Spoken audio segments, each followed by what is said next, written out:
بسم اللہ الرحمن الرحیم۔ پارہ 23 سورۃ الزمر آیت نمبر 24۔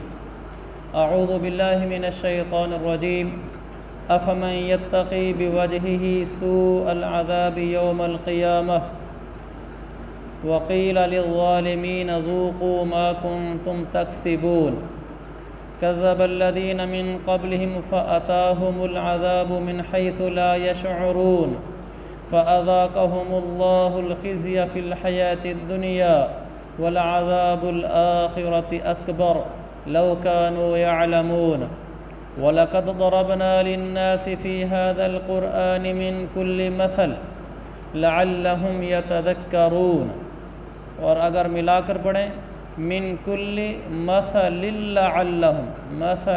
لعلهم يتذكرون قرآنا عربيا غير ذي عوج لعلهم يتقون، اور ملا کر پڑھیں غیر ذی عوج غیر ذی عوج لعلهم يتقون۔ ضرب الله مثلا رجلا فيه شركاء متشاكسون ورجلا سلما لرجل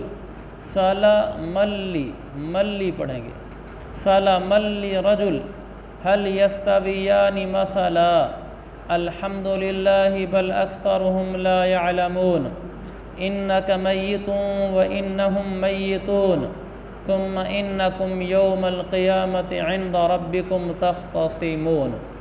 صدق اللہ العظیم۔ آج کے درس میں چند اہم باتیں ہیں، آخر میں ہمارے اس درس کے انشاءاللہ۔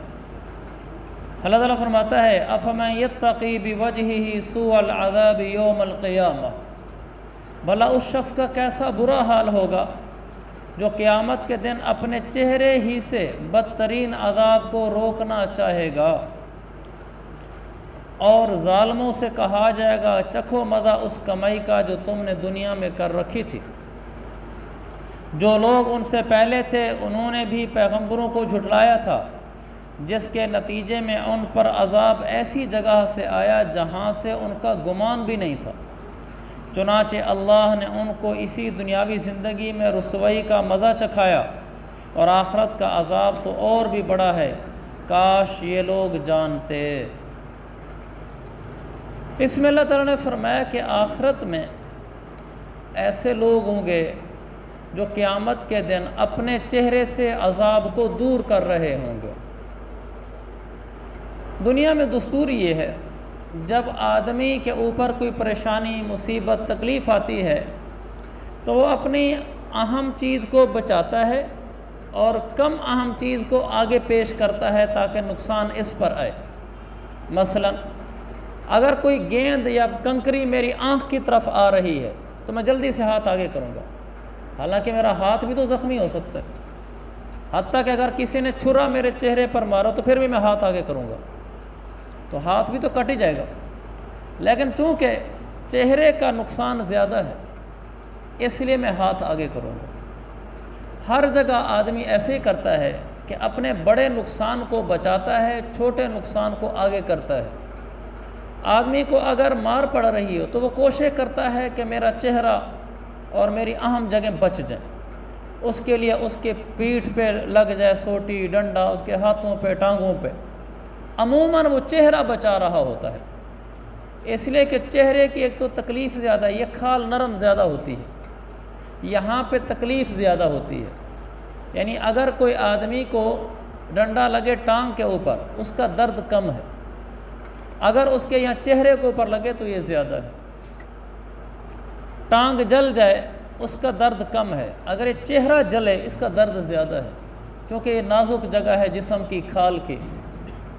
قیامت والے دن برعکس ہوگا، یہاں دنیا میں آدمی چہرہ بچاتا ہے، ہاتھ آگے کرتا ہے، پاؤں آگے کرتا ہے، چہرہ بچ جائے، اور قیامت والے دن یہ ہو رہا ہوگا جہنم میں جب آدمی جائے گا اس وقت بھی، اور خود روز محشر میں بھی وہ اپنے چہرے کے ذریعے سے عذاب اور تکلیف کو دور کرے گا۔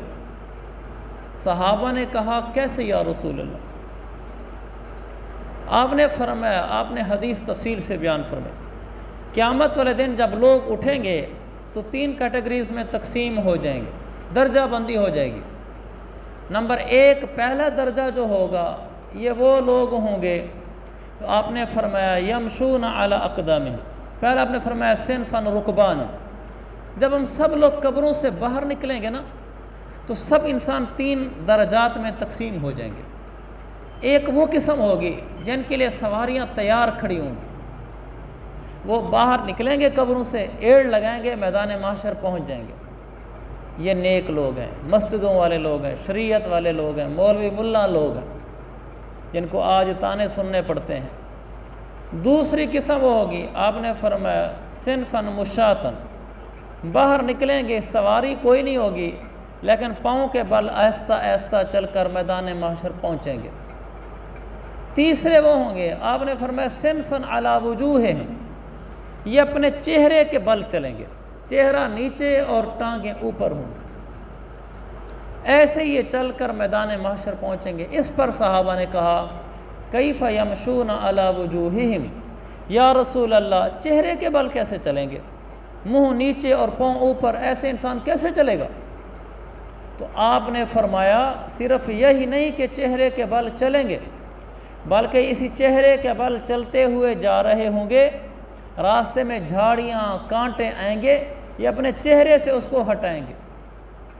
جیسے آدمی پاؤں سے چل رہا ہوتا ہے، راستے میں کانٹا جھاڑی آ جائے تو آدمی پاؤں سے ہٹاتا ہے اس کو، اب وہ چہرے کے بل ہٹائے گا، چونکہ پاؤں تو اوپر ہو چکے ہیں اور پاؤں نیچے کرنے کی صلاحیت نہیں ہے۔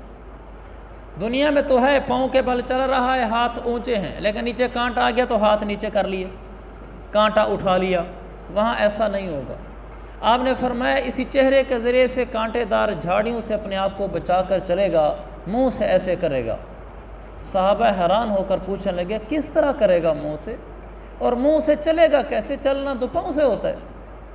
میرے آقا نے فرمایا ان اللہ قادر علی ان یمشیہم علی وجوہہم، جو رب پاؤں پر چلانے پہ قادر ہے وہ منہ پہ چلانے پر بھی قادر ہے۔ جو پاؤں کے بل چلا سکتا ہے وہ منہ کے بل بھی چلا سکتا ہے۔ اللہ اپنی قدرت سے ان کو منہ کے بل چلائے گا، اور یہ منہ سے ہی کانٹے دار جھاڑیوں سے اپنے منہ لگا لگا کے وہاں سے نکلیں گے۔ تو یہ تیسری قسم کے لوگ ہیں۔ دنیا میں بھی ایسے ہی ہے، کچھ لوگوں کے پاس بڑی سواریاں ہیں، اس کے پاس چھوٹی سواریاں ہیں، کچھ بالکل ہی بیچارے غریب ہیں۔ ہم ان کو اسی عزت سے دیکھتے ہیں، حالانکہ یہ کوئی عزت نہیں ہے۔ جو یہاں نیک ہے وہ بڑا آدمی ہے۔ لوہے کی گاڑی پر بیٹھ جانے سے آدمی بڑا ہو جاتا ہے۔ بڑی گاڑی پر کیا ہے؟ پیپا ہے، لوہا ہے، اسی کو اکٹھا کیا گیا نا تو گاڑی بن گئی ہے۔ لوہے اور پیپے سے انسان کی قیمت بڑھتی ہے، انسان کی قیمت عمل سے بڑھتی ہے۔ دن قیامت کا ہوگا، انسانیت پریشانی کے عالم میں ہوگی، ہر انسان نفسی نفسی کا عالم میں ہوگا۔ یوم تبیض وجوہ و تسود وجوہ، اس دن کچھ چہرے سیاہ ہوں گے، کچھ چہرے سفید ہوں گے۔ یوم تشقق السماء بالغمام ونزل الملائکۃ تنزیلا، اس دن آسمان پھٹے گا، فرشتے قطار در قطار نیچے اتریں گے۔ یوم یض الظالم علی یدیہ، جس دن انسان حسرت و افسوس کے مارے اپنا پورا بازو کھا جائے گا۔ یوم یخرجون من الاجداث سراعا، جس دن لوگ قبروں سے نکل کر دوڑ رہے ہوں گے۔ جس دن ہر یوم یفر المرء من اخیہ و امہ و ابیہ و صاحبتہ و بنیہ، جس دن آدمی اپنی ماں، اپنی بہن، اپنے بھائی، اپنی اولاد سے بھاگ رہا ہوگا۔ یہ قیامت کا دن ہوگا، اس دن انسان اپنی پریشانی کے عالم میں دوڑ رہا ہوگا۔ اس پریشانی میں لوگوں کی 3 قسمیں ہو چکی ہوں گی، اور اللہ تعالیٰ لوگوں کو حقیقت بتانے لگا ہوگا۔ اس دن اللہ تعالیٰ لوگوں کو بلائے گا اور کہے گا کہ لوگوں، ایک معیار دنیا میں میں نے بنایا تھا اور ایک تم نے بنایا تھا۔ تم نے معیار یہ بنایا تھا فلان اغنی من فلان، فلاں آدمی فلاں سے زیادہ مالدار ہے۔ تم کہتے تھے فلاں آدمی فلاں سے بڑا ہے اس لیے کہ اس کے پاس مال سواری زیادہ ہے، اور تم اس کو دنیا میں عزت دیتے رہے، مرتبہ دیتے رہے، اور تم اس کو بڑی عزت والا کہتے تھے۔ اللہ فرماتا ہے، فرمائے گا اس دن تم بولتے رہے میں خاموش رہا، میں نے نہیں کہا کہ کس کو بڑا کہہ رہے ہو، یہ کوئی بڑا کہنے کے قابل ہے؟ اور آج میں بولوں گا انصتوا الیہ، آج تم خاموش رہو گے اور میں بولوں گا۔ پھر اللہ تعالیٰ فرمائے گا منذ خلقتکم الی یومکم ھذا، لوگوں جس دن میں نے تمہیں پیدا کیا تھا اس دن سے لے کر آج کے دن تک میں خاموش رہا، تمہاری زبانیں اپنی مرضی کے بول بولتی رہیں، جس کو معزز سمجھتی رہیں اس کو معزز کہتی رہیں، آج سنو اور میں بولوں گا۔ پھر اللہ تعالیٰ فرمائے گا آج میرے نزدیک عزت والا وہ ہے، سب خاموش ہوں گے۔ اللہ فرمائے گا آج عزت والا وہ ہے، ان اکرمکم عند اللہ اتقاکم، لوگوں عزت والا وہ ہے جس کے دل میں تقوی زیادہ ہے، جو اللہ کا فرما بردار زیادہ ہے۔ دنیا میں بھی یہی عزت والا تھا، لیکن تم نے میری نہیں سنی تھی، تم نے اپنے بول بولے تھے، تم نے کہا تھا فلاں کے پاس پیسہ زیادہ، یہ بڑا آدمی ہے، حالانکہ میں نے قرآن میں آیت اتاری تھی کہ ان اکرمکم عند اللہ اتقاکم، لوگوں بڑا عزت والا وہ ہے جس میں تقوی زیادہ ہے۔ تم نے میری بات کو نیچے کر دیا، اپنی باتوں کو اوپر کر دیا۔ الیوم ارفع نسبی واضع نسبکم، آج میں تمہاری باتیں نیچی کروں گا اور اپنی بات اوپر کروں گا۔ پھر اللہ تعالیٰ ایک جھنڈا لگائے گا اور کہے گا این المتقون، کہاں ہیں وہ مولوی ملا دین پہ چلنے والے، شریعت پہ چلنے والے، اللہ کا ڈر سینے میں رکھ کر زندگیاں گزارنے والے دیندار کدھر ہیں؟ اب اٹھیں گے غریب امیر، چھوٹے بڑے، عربی اجمی، مرد عورت، معاشرے میں سے وہ آدمی چھٹ چھٹ کر جن کو دنیا میں کوئی سمجھتا ہی نہیں تھا، یہ آئیں گے اور یہ سارے ایک جگہ جمع ہو جائیں گے۔ اللہ ان کو اس جھنڈے کے نیچے کھڑا کرے گا اور اللہ تعالیٰ فرمائے گا یہ ہیں وہ لوگ جو بڑے لوگ ہیں، تم کن کو بڑا کہتے رہے؟ پھر اللہ ان کو جھنڈے کے نیچے چلائے گا، وہ سب جنت میں چلے جائیں گے۔ اللہ سب کو بتائے گا یہ بڑے لوگ ہوتے ہیں، ہم نے کس کو بڑا سمجھا ہے؟ یہ بڑے نہیں ہیں عہدوں اور مالوں والے، شریعت پہ چلنے والا بڑا ہے، چاہے عہدہ اور مال ہو اور چاہے عہدہ اور مال نہ ہو، دین اصل ہے۔ ہم تو اس کو سیدھے ہاتھ سلامی نہیں کرتے جو آدمی غریب ہو، اور جو امیر ہو تو اس کو ہمارے اس کے ساتھ ملنے کے انداز اور ہوتے ہیں، غریب کو ہمارے ہاں ملنے کے انداز اور ہوتے ہیں۔ میرے عزیز بھائیو، دھوکہ ہے آنکھوں کا، دھوکہ ہے دنیا کا۔ اللہ کے ہاں عزت والا، مقام والا، بڑا آدمی وہ ہے جو شریعت کا تابع دار ہے، سنت کا پابند ہے، چاہے غریب ہے یا مالدار ہے۔ اللہ تعالیٰ یہ سمجھ ہمیں درست فرمائے۔ یہ ایک طرف ہو رہا ہوگا، اللہ کہہ رہا ہوگا میں بتاتا ہوں عزت والے کون ہیں۔ دوسری طرف یہ ہو رہا ہوگا کہ لوگوں کی 3 قسمیں بنا کر ان کو سواریاں پیدل اور منہ کے بل چلایا جا رہا ہوگا۔ پھر یہ لوگ جب جہنم میں پہنچ جائیں گے، جہنمی لوگ، تو وہاں پر ان کے ہاتھوں کو اور ان کے پاؤں کو باندھا جائے گا۔ جہنم میں ہر جہنمی کو ڈالنے سے پہلے اس کے پاؤں باندھے جائیں گے اور اس کے ہاتھ باندھے جائیں گے، اور پھر فَيُؤْخَذُ بِالنَّوَاصِي وَالْأَقْدَامِ، اس کو پیشانی کے بالوں سے گھسیٹ کر جہنم میں پھینکا جائے گا۔ ایسا نہیں ہوگا کہ جہنم میں چلتے ہوئے کہا جائے گا ماشاءاللہ چلا جا، پہلے ہانک کر لے جائے، لیکن جب یہ جہنم کے قریب پہنچ جائیں گے تو وہاں پر سب کے ہاتھ پاؤں باندھ کر ان کو اٹھا کر گھسیٹ کے اندر پھینکیں گے۔ جب یہ جہنم میں جائیں گے اور آگ کے شعلے ان کی طرف آئیں گے تو ہاتھ پاؤں تو بندھے ہوں گے، أَفَمَن يَتَّقِي بِوَجْهِهِ سُوءَ الْعَذَابِ، یہ پھر چہرے سے آگ کو ادھر ادھر کرنے کی کوشش کریں گے، لیکن بیکار ہوگی یہ کوشش، کچھ بھی نہ ہو سکے گا۔ چہرے کو آگ زیادہ پکڑتی ہے۔ اگر ان کے بس میں اس دن ہوتا، ہاتھ پاؤں کھلے ہوتے تو اپنے ہاتھ منہ کے اوپر لے آتے، اپنے منہ کو نیچے چھپاتے ہی جیسے دنیا میں انسان کرتا ہے، لیکن وہاں ایسا نہ ہوگا۔ وہ ایک حقیقی زندگی ہے میرے بھائیو۔ پھر ان سے کہا جائے گا ذوقوا ما کنتم تکسبون، اپنی کمائی کا آج مزہ چکھو، یہ تمہاری کمائی ہے۔ دنیا گزر جائے گی میرے بھائیو، کچھ لوگوں کو دین پہ شیطان چلنے ہی نہیں دیتا، جو چل جاتے ہیں ان کو مخلص نہیں بننے دیتا، ان کی عبادتیں ریاکاری کی نظر کرا دیتا ہے، لوگ تعریفیں کریں، لوگ عزت والا سمجھیں، لوگ مجھے بڑا بنائیں، ان چیزوں کی نظر کرا دیتا ہے۔ ہم اللہ کے لیے جیتے ہیں، اللہ کے لیے مرتے ہیں۔ ہمارا مقصود نہ لوگوں کی واہ واہ ہے، نہ تعریف ہے، نہ اپنی عزت ہے، نہ پروٹوکول کا طلب کرنا ہے۔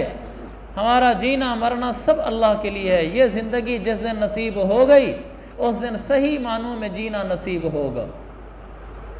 ورنہ میرے عزیز بھائیو کئی 30 مار خاں آئے اور کئی گئے، چنگیز خان جیسا کون آئے گا؟ اتنی سلطنتیں اس نے فتوحات کر ڈالیں کہ خود بھی ان کو سنبھال نہیں سکتا تھا، اور آج تاریخ انسانیت میں چنگیز خان کی قبر کسی کو معلوم نہیں ہے، ایسی ویران ہوئی۔ واپس جب آ رہا تھا مکران سے کراس کر کے، راستے میں جنگل میں ایک جگہ پہنچا تو طبیعت خراب ہو گئی، فوجی ساتھ تھے، وہیں مر گیا۔ تو اس وقت وہ جنگل تھا تو ایک درخت کی جڑ میں اس کی قبر بنا دی، اور یہ آ گئے کہ واپسی پھر دوسرے لوگوں کو ساتھ لائیں گے اور پھر اس کی قبر کو خاص طریقے سے بنائیں گے۔ جب یہ ساتھی چلے گئے اس کے ساتھ جو چند ایک تھے، واپس لوگوں کو لے کر آئے کہ چنگیز خان کی قبر کو اسپیشل نمودار نمایاں کرتے ہیں، جنگل انہوں نے چھان مارا، ان کو قبر نہ ملی، اور آج تک تاریخ میں پتہ نہیں چنگیز خان کی قبر کہاں ہے۔ اور یہ وہ تھا جب یہ نکلتا تھا تو بادشاہ سرنڈر کر دیتے تھے، بادشاہ ہتھیار ڈال دیتے تھے، کسی کی جرت نہیں ہوتی تھی کہ اس کے آگے ٹک سکے۔ مسلمان بھی شکست کھا گئے، کہ اس لیے کہ مسلمان صحیح معنوں میں مسلمان نہیں رہا تھا، اسے اتنا دن دناتا ہوا نام، ہٹو بچوں کا شور تھا، اور آج معلوم بھی نہیں کہ قبر کدھر ہے۔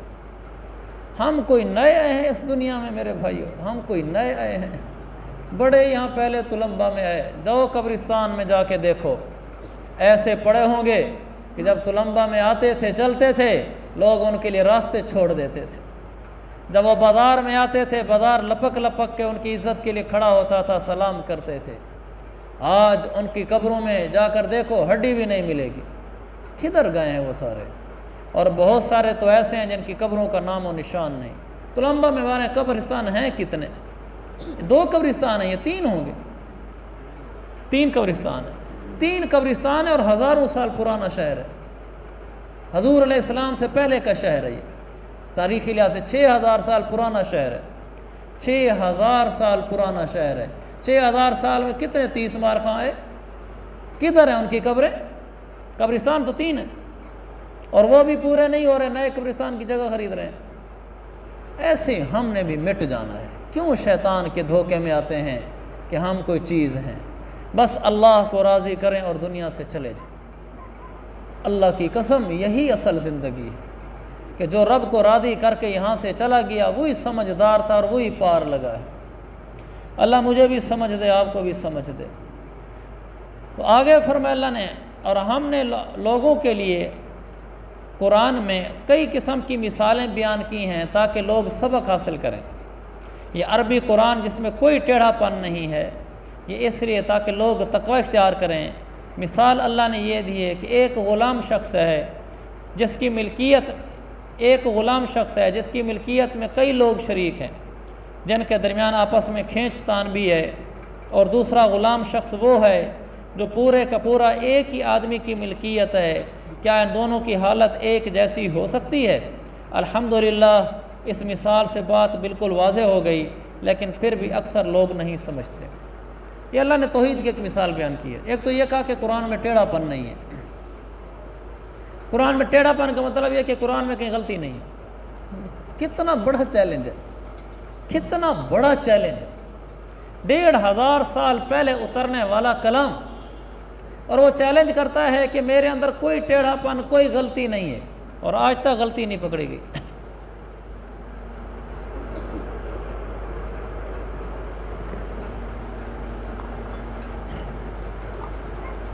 دنیا میں کوئی ایسی کتاب نہیں ہے قرآن و حدیث کے علاوہ جس میں غلطی نہ ہو، یہ چیلنج ہے۔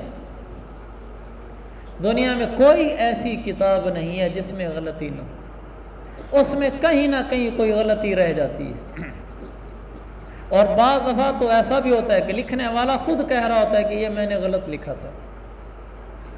اور قرآن ایسی کتاب ہے جس پر 1500 سال گزرے، 1500 سال، اور اس میں آج تک کوئی بات غلط نہیں نکلی۔ کتنا بڑا دعویٰ ہے!